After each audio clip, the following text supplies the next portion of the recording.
it's me Erica and welcome back to my channel. For today's video, I'm doing the continuation of the previous video, which was the Best in Beauty 2018.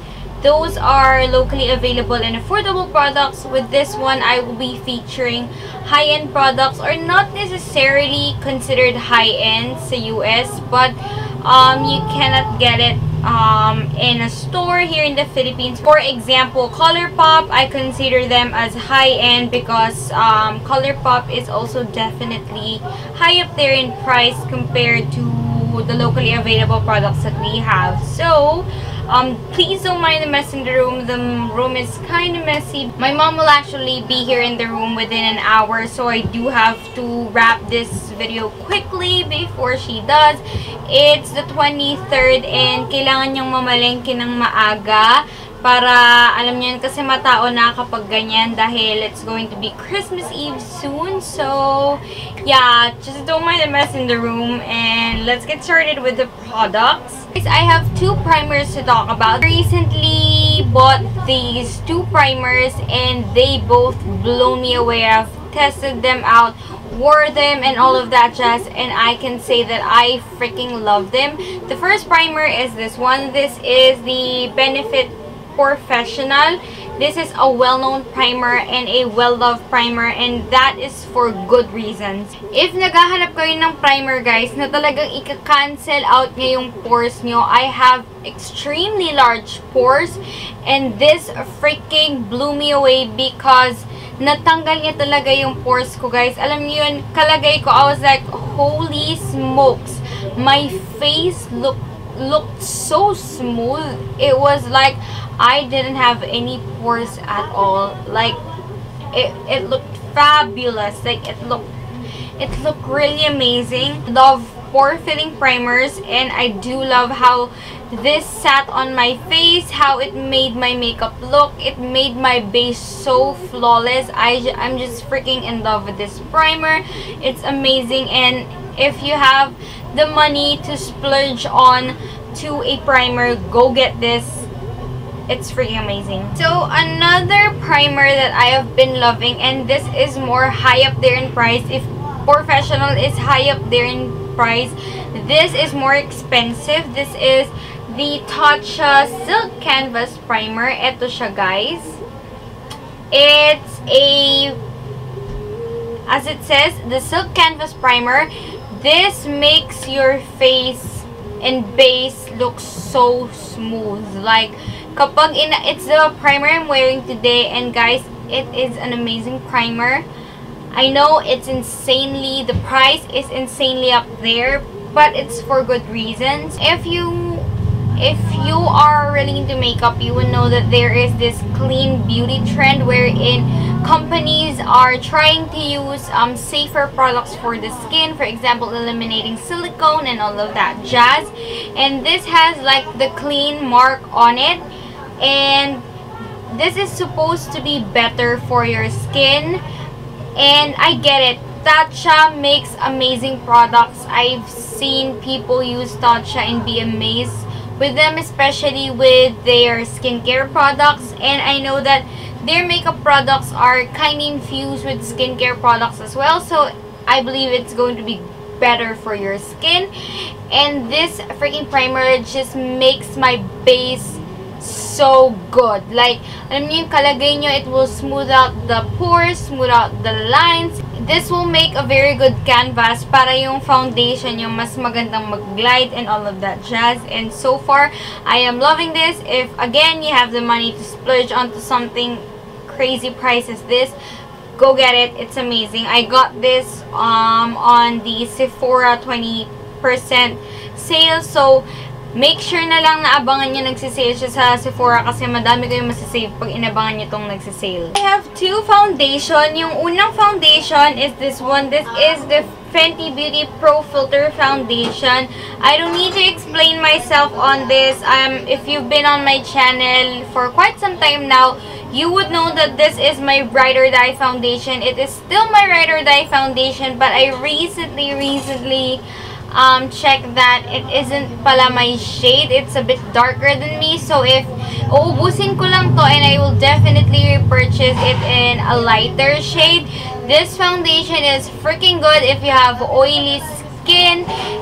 It's full coverage. It is buildable. It glides beautifully on the skin. It stays on the skin for so long. Like, the whole day magsistay siya sa skin mo. You only have to touch up once. Kapag talaga lang, alam mo yun, yung sobrang gumalaw-galaw ka lang and all of that, just dun ka lang mag-oil up. But if you are just, you know, chilling around, watching movies, on the cinema and all of that, hindi siya sobrang mag-oil up. And I just love this foundation because it's just so freaking good. It just gives you that beautiful base, and it's just everything. This is still my ride or die foundation. I love this. The next foundation is more of like a natural finish foundation. If naghahanap ako ng foundation na hindi super full coverage and yung medyo may glow, I will go to this. This is the Sephora 10-Hour Perfection Foundation. I found this based on Tati's video, and I said, okay, I'm going to try it because hindi naman niya sinasabing dewy siya or whatsoever. And then I decided to try it out, and I wasn't disappointed, you guys. This foundation, sobrang ganda niya, guys. As in, I also did a review on this. We'll link it down below. I hope I remember to link it down below though. But this is an amazing foundation. It is cheaper than the Fenty one, but it's still expensive. I believe I bought this for 998 pesos, but it looks really beautiful on the skin. It stays beautiful on the skin. It's just that it just gives you like a really beautiful finish. It's not super full coverage, so definitely you can build this up to the coverage you want. This is very buildable. But what I love about this, kasi nga, diba guys, I have those days that I'm into that super like my skin but better type of look, yung hindi super full coverage, tas may konting glow, isiset ko lang siya ng konting powder. I've been loving those days, yung kahit mag-oil up ako, okay lang sa akin as long as, alam niyo yun, magandang tignan yung base ko. And this has been my best friend for those types of look, and it lasts freaking long as well. Hindi siya agad nagbablotchy, hindi siya agad nawawala. And this is just a really good foundation na, you know guys, if naghahanap kayo ng ganun nga na foundation na natural yung finish, maganda yung coverage, ito na yun. I only have one high-end concealer to talk about, and ito yun. This is the Nars Creamy Radiant Concealer. This concealer blew me away. This is quite pricey as well. Again, I got it on sale. Kapag nagsisale yung Sephora, doon lang naman ako bumibili ng extremely expensive products. And this gives like a very good coverage, easy to blend, really buildable. Jackie Aina loves it, and I get why. This is just so good. And it stays in place all day. This is actually a shade that is near to my skin tone, so definitely if gusto ko ng mas coverage sa under eye ko pero ayoko mag-foundation, alam niyo, yung lalagyan ko ng konti yung under eye area ko, it will be good to go. It's just a really nice concealer. It's creamy. Again, it has pigmentation. It is blendable. It does not crease that much, and it just stays in place all day. And yun lang naman ang hinahanap ko sa concealer, yung magsistay all day, mabibigyan ako ng coverage, and hindi siya magsisettle sa lines ko. And this doesn't do that, so I love this. I would highly recommend this if you are looking for a high-end concealer. For a brow product, I am definitely loving the Gimme Brow by Benefit. Gimme Brow has this triangular tip, and then may spoolie siya sa kabila. This is in the shade number 3. I've been wearing this a lot, and I've been loving this. This is one of the best high-end pencils I've tried. I love this more than my Brow Wiz. I mean, I tried Brow Wiz, and for me, when I tried Benefit, I can definitely say na mas gusto ko yung Benefit compared to Anastasia Brow Wiz. That is my opinion. The color is just spot on for my hair. Lalo na itong number 3, you cannot go wrong with the shade number 3 if your hair is, alam niyo yun, ganito ka dark or mas lighter. It just fits perfectly. The tone of this, hindi siya warm, hindi siya super cool tone. It's just the perfect neutral undertone. It's a beautiful, beautiful brow product. I know it is expensive for a pencil, but the way it performs and delivers, it's just amazing, and I would highly recommend this as well. Thumbs up. For a blush on, I've been loving this blush for like so long since I've got it. This is the Glossier Cloud Paint in the shade Beam. I love this, you guys. This is the easiest thing to wear. Kapag nagmamadali ka, you just, you know, put that there, rub them on fingers, pat it on your face, and you're good to go. It's an amazing, amazing cream blush. It blends easily. It stays all day on your face. Sobrang ganda niya, guys. It's just an amazing product. And as you guys can see, ayan, ang gamit na gamit ko siya. I'm bringing this all the time. This is always on my makeup kit. And I am planning to purchase more of the shades because it's that good. It's that freaking good. The next item I'm going to talk about is a powder. And this has been my favorite powder. This is the MAC and Patrickstarrr powder. This is Patrick's powder. I know that the hype about, I knew what the hype about this was. And when I tried it, I was disappointed. This is freaking amazing, you guys. Alam ko nag-release si Patrickstarrr sa holiday collection niya ng ganito din. So, if you can get your hands on that powder, please go get it because this freaking powder is so amazing. This will set your face, and alam niyo yun, perfect siya pang bake kasi hindi siya nag-iiwan ng white cast. It doesn't alter the look of your foundation. It's just a beautiful, beautiful powder to set your face na alam nyong hindi magmo-move yung foundation nyo. Kasi if you know Patrickstarrr, you know our girl loves that fully beat face that doesn't move, doesn't do anything. And yeah, this powder will just keep your base on for all day, and sobrang ganda ng finish niya sa skin. It will mattify, it will set, and it's just an amazing, amazing powder. For a beautiful blinding glow, I have been loving this, you guys. This is the Artist Couture and Jackie Aina powder in the shade La Peach. This is the Diamond Glow, by the way. I love Jackie Aina. I love her, I support her, I stan her, she's my boo. And when she came out with La Peach, I was like, I need La Peach. Because the bronze, when I saw it, I know it was way too dark for me, I didn't purchase it. And I didn't like putting loose glitter or loose powder on my eyelids. But when I saw that she came out with La Peach, I was like, I'ma get that, I'ma try that, girl. This is just a palette that will take you to places in a beautiful, beautiful one. Beautiful formulation, blendability, pigmentation. I would just highly recommend this. The last palette is a bit controversial. So, set aside the person, set aside the controversy, and this is going to be all about makeup. And this is the Laura Lee Los Angeles Nudie Patootie palette. Laura Lee is definitely known for her controversy this past year. And aside from that, as I've said, I'm just going to talk about the palette, how it was formulated, how it performed. And guys, it performed well for me to be able to put it on this recommendation. So, ito yung color scheme niya, guys. As it said, Nudie Patootie, definitely a nude palette. Like, it definitely will give you like a nudie vibe palette. And I've worn this several times and I wasn't disappointed to any looks that I've done. I mean, this pressed pigments, J Bird and All Natural.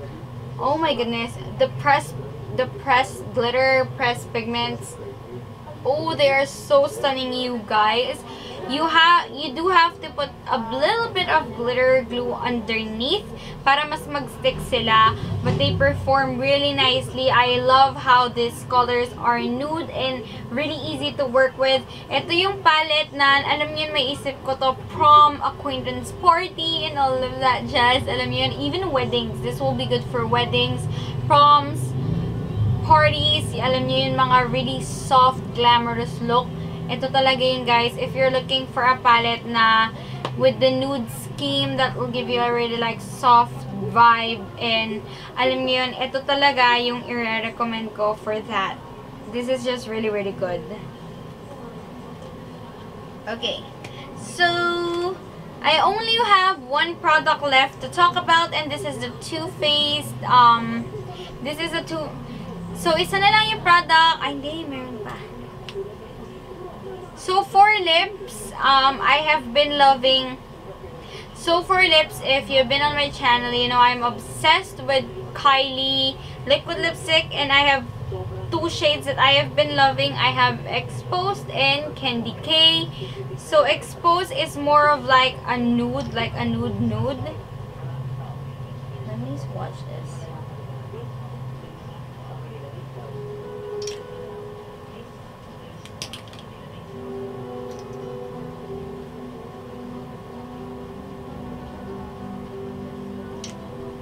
So again, the two shades that I have been loving are Candy K and Exposed. And ito sila, Exposed is on the top, Candy K is at the bottom. And I have been loving this shades, you guys. Ito yung shades na pang everyday. Alam niyo yun, yung hindi kayo mahihirapang i-pair sila sa kahit na anong looks, especially sa Exposed. If you have that colorful eye look, if you have a really glamorous eye, I tell you, Exposed will be your best friend. It is a universal color. It's just an amazing, amazing one, especially if you pair it with a darker lip liner. For example, I pair Exposed with Dolce. I personally pair Exposed with Dolce K if I want that darker outline, and it works perfectly. So, you can definitely play around with Exposed or with any of her liquid lipstick. They are, for me personally, I am not a big fan of the Kardashians. I'm just going to put it out there, I'm not the biggest fan of the Kardashians or whatsoever, but I love Kylie's liquid lipstick. For me, they are one of the best formulations out. Her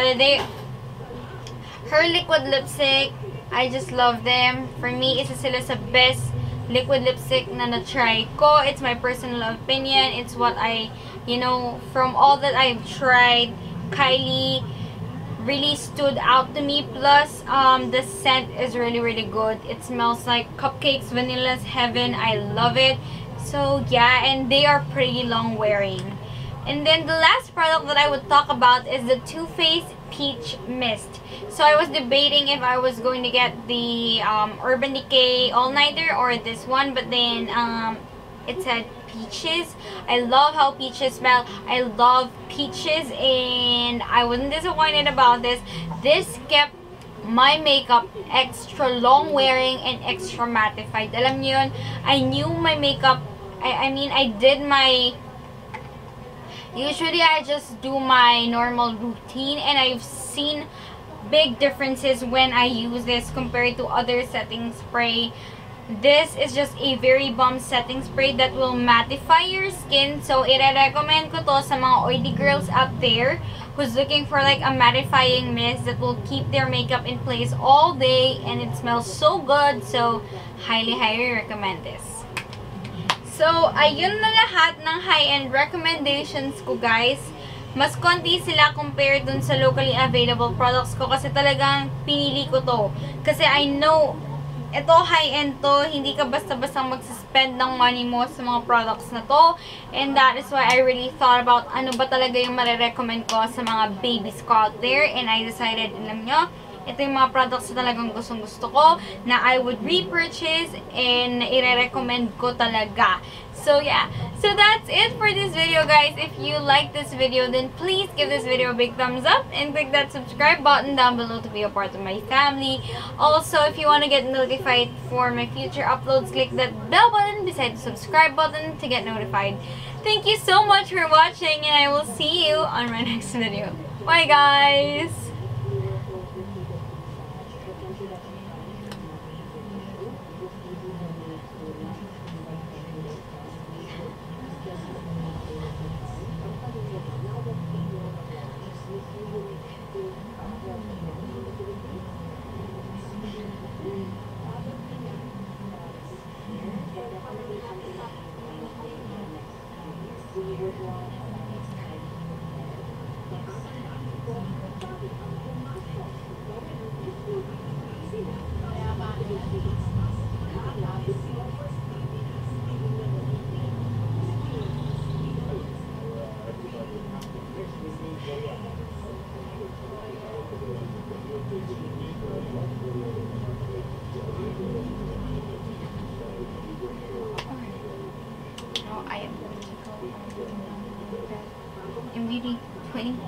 clean. I'm done.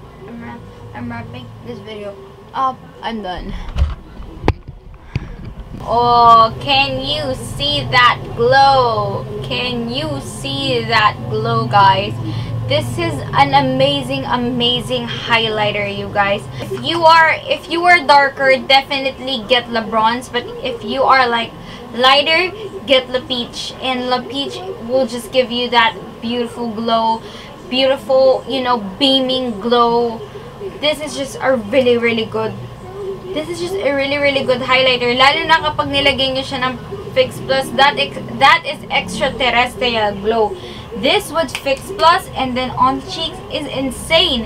If you're looking for a blinding highlight, do that trick. Fix Plus and this or any highlighter, oh, you will be glowing for days, my girl. So for bronzer, isa lang naman yung bronzer na gusto ko, and hindi itong palette yung i-recommend ko, guys, yung bronzer lang. For bronzer, ito lang yung madalas kong gamitin. Hoola bronzer. Love, tried, tested, everything. Hoola bronzer is my boo. Kaya ko lang siya pinakita kasi nandito siya sa Cheekathon ko or Cheek Parade palette ko. And sa palette na to, yung gamit na gamit ko is si Hoola because it's the beautiful bronzer for my skin tone. I mix Hoola and Hoola Light. Sometimes, hindi naman all the time. Mostly, I just use Hoola. But when I'm in the mood for something different, I will use Hoola Light as well. And yeah, Hoola is just a true tried and tested bronzer. Many YouTubers love it, and that's for good reasons. And I love it as well.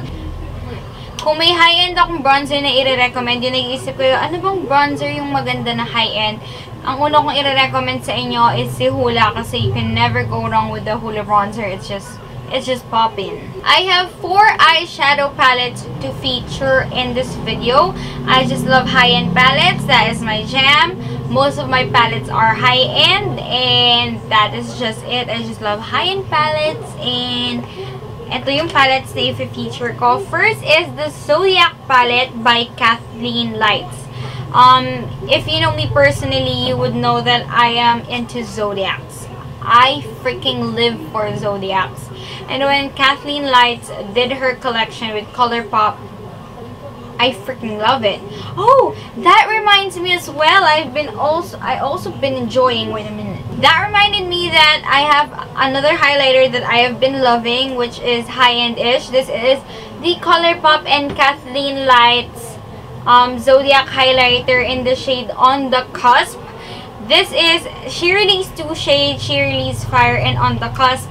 I like On the Cusp better because it's lighter and it suits my skin tone better. This is an amazing highlight, you guys. It gives you like a wet kind of glow. It's an amazing highlighter. It's also blinding. It's really blendable. Madali siyang gamitin, guys. One of my favorite formulations for highlighters are from ColourPop because they are creamy. So they are easy to use, you guys. They are definitely easy to use. You just get your fingers and just tap it on your cheeks and you're good to go. I mean, kahit anong ColourPop highlighters yung kunin nyo, guys, hindi kayo magkakamali because they are amazing. Now let us go back to the Zodiac palette. And what I love about this palette is, first, it has a mirror. The packaging is bomb. And the products inside, or the shadows inside, are beautiful. You would look at this palette, makita nyo itong palette, and you would think na it wouldn't do anything, or it wouldn't do much, or the colors aren't that cohesive. But I've done different looks with this palette, and I have loved this palette ever since. My favorite shade, of course, is my sign, my very own sign with this, which is the Scorpio. It's a beautiful violet. It's a beautiful violet burgundy-ish color. I love it, you guys, and I love the shimmer in it. I just love this shade so much. Another favorite shade of mine is the Cancer. Cancer is also my moon sign, by the way. So if you don't know, we have a moon sign, a sun sign, and a rising sign. And Cancer is my moon sign, and I love it for the inner corners, you guys. Cancer on the inner corners. Whew, guys, it's freaking bomb. I am telling you, it's freaking bomb. Another color that caught my attention is the Leo and Aries.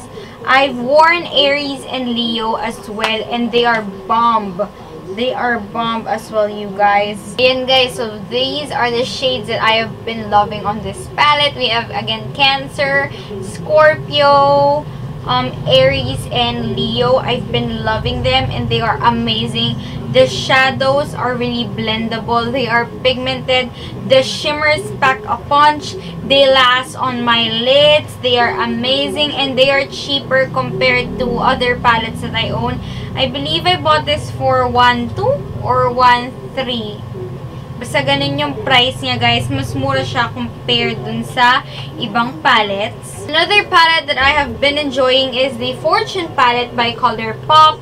This has this beautiful colors, you guys. Alam nyo, it's like a palette that has, you know, violets, purples, it has neutrals, it has everything that you would need. So, it has purples, it has neutrals. It's just a really good palette. Alam nyo yun, guys, you almost have everything on this palette that you would need, especially if you are the girl who loves warmer tones, neutral tones. This will be the palette for you. If kayo yung girl na talagang love na love yung warms, love na love yung neutrals, and then you want some pop of colors na warm din, this is the palette for you. And you have beautiful metallics, beautiful mattes. So, ito talaga, if you are loving warms and neutrals, I would highly recommend this palette. Now, this palette, I contemplated of getting it kasi sabi ko, I have like palettes which have the same color scheme. I have my Jaclyn Hill palette that could give me a similar look. Okay, I'm still going to get it. I have to see what the hype is about. And this is the Soft Glam palette by Anastasia Beverly Hills. It's on this velvet packaging, kaya ayan, nakita nyo, nadumihan na, hindi ko matanggal yung dumi. It has a mirror, may brush siyang kasama, and these are what the shadows look like. The shadows are amazing, you guys. These shadows perform so well, and I love the colors. I surprisingly fell in love with this palette. I never thought I would fall in love with this palette as much as I did.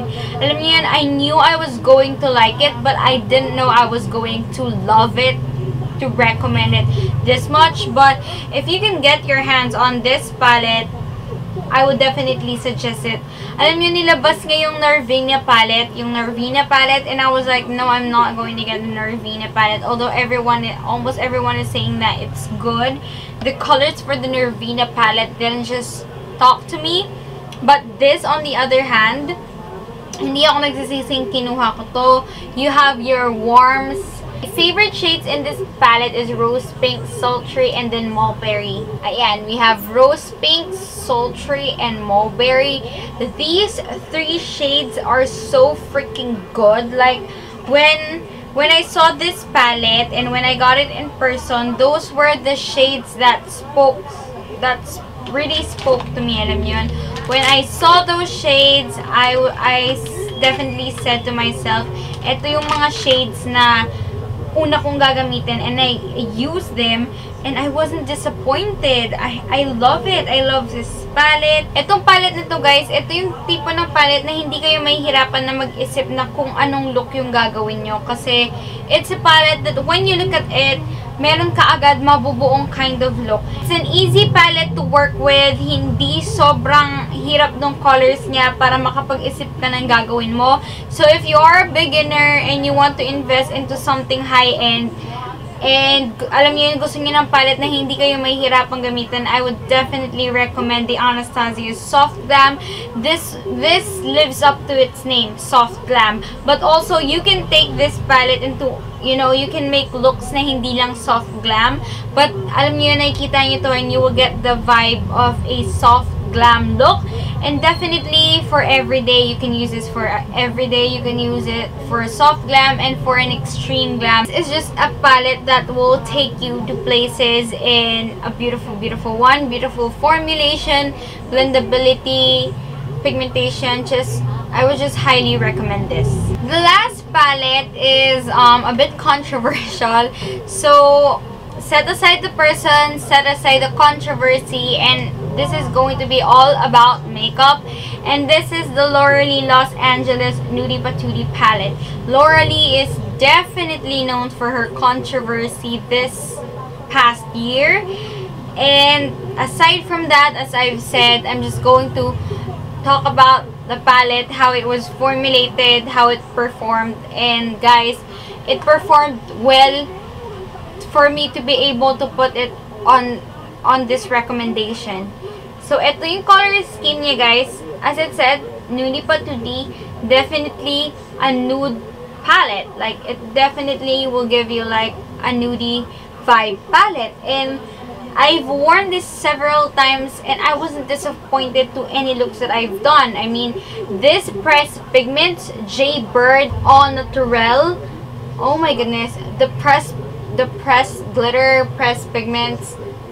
Oh, they are so stunning, you guys. You do have to put a little bit of glitter glue underneath para mas mag-stick sila, but they perform really nicely. I love how these colors are nude and really easy to work with. Ito yung palette na, alam niyo, may isip ko to, prom, acquaintance party, and all of that jazz. Alam niyo, even weddings. This will be good for weddings, proms, parties. Alam niyo yun, mga really soft, glamorous look. Ito talaga yun, guys. If you're looking for a palette na with the nude scheme that will give you a really like soft vibe, and alam niyo yun, ito talaga yung i-recommend ko for that. So for lips, if you've been on my channel, you know I'm obsessed with Kylie liquid lipstick, and I have two shades that I have been loving. I have Exposed and Candy K. So again, the two shades that I have been loving are Candy K and Exposed. And ito sila, Exposed is on the top, Candy K is at the bottom. And I have been loving these shades, you guys. Ito yung shades na pang everyday. Alam niyo yun, yung hindi kayo may hirapang i-pair sila sa kahit na anong looks, especially sa Exposed. If you have that colorful eye look, if you have a really glamorous eye, I tell you, Exposed will be your best friend. It is a universal color. It's just an amazing, amazing one, especially if you pair it with a darker lip liner. I personally pair Exposed with Dolce K if I want that darker outline, and it works perfectly. So I'm just going to put it out there. I'm not the biggest fan of the Kardashians or whatsoever, but I love Kylie's liquid lipstick. Her liquid lipstick, I just love them. For me, isa sila sa best liquid lipstick na na-try ko. It's my personal opinion. It's what I, you know, from all that I've tried, Kylie really stood out to me. Plus, the scent is really, really good. It smells like cupcakes, vanilla's heaven. I love it. So, yeah, and they are pretty long wearing. And then, the last product that I would talk about is the Too Faced Peach Mist. So, I was debating if I was going to get the Urban Decay All-Nighter or this one, but then, it said peaches. I love how peaches smell. I love peaches, and I wasn't disappointed about this. This kept my makeup extra long wearing and extra mattified. Usually, I just do my normal routine, and I've seen big differences when I use this compared to other setting spray. This is just a very bomb setting spray that will mattify your skin. So, i-recommend ko to sa mga oily girls out there who's looking for like a mattifying mist that will keep their makeup in place all day, and it smells so good. So, highly, highly recommend this. So, ayun na lahat ng high-end recommendations ko, guys. Mas konti sila compared dun sa locally available products ko kasi talagang pinili ko to. Kasi I know ito, high-end to, hindi ka basta-basta mag-spend ng money mo sa mga products na to. And that is why I really thought about ano ba talaga yung marirecommend ko sa mga babies ko out there. And I decided, alam nyo, ito yung mga products na talagang gustong-gusto ko, na I would repurchase, and i-recommend ko talaga. So, yeah. So, that's it for this video, guys. If you like this video, then please give this video a big thumbs up and click that subscribe button down below to be a part of my family. Also, if you want to get notified for my future uploads, click that bell button beside the subscribe button to get notified. Thank you so much for watching, and I will see you on my next video. Bye, guys!